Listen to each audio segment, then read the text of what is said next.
मुजफ्फरपुर। माँ Shitala recording studio Bihar Sharif. एगे कोइनी तू बियाह बमर बहु कसी गियारी में जाऊरी गे छाउरी। कोइनी तू बियाह बमर बहु कसी गियारी में जाऊरी गे छाउरी। हाँ गे छाउरी त दिलवा तोड़ी के बोलो ही साउरी गे छाउरी। त दिलवा तोड़ी के बोलो ही साउरी गे छाउरी। क्रिया कसम बादा सभे कैनी हमरा जाऊरी गे छाउरी। क्रिया कसम बादा सभे कैनी हमरे जाऊरी गे छाउरी। हाँ गे छाउरी त दिलवा तोड़ी के बोलो ही साउरी गे छाउरी। त दिलवा तोड़ी के बोलो ही साउरी गे छाउरी। त दिलवा तोड़ी के बोलो ही साउरी गे छाउरी। डीजे कंचन राज मुजफ्फरपुर।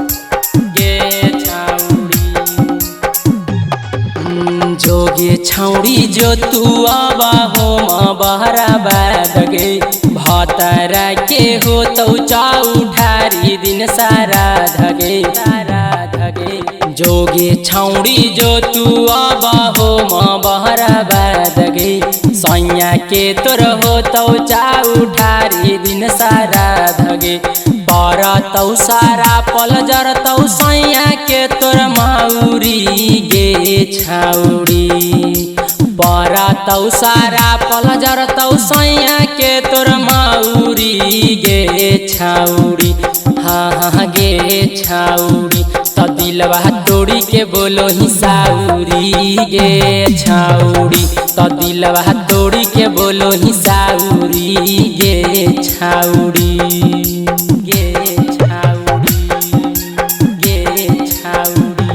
डीजे कंचन राज मुजफ्फरपुर। दिलवा तोड़ी के बोलो ही साउरी गे छाउरी। केते सुख बाइनी भोलावा भातार में कवन कमी रहलौ गजुआई यार में।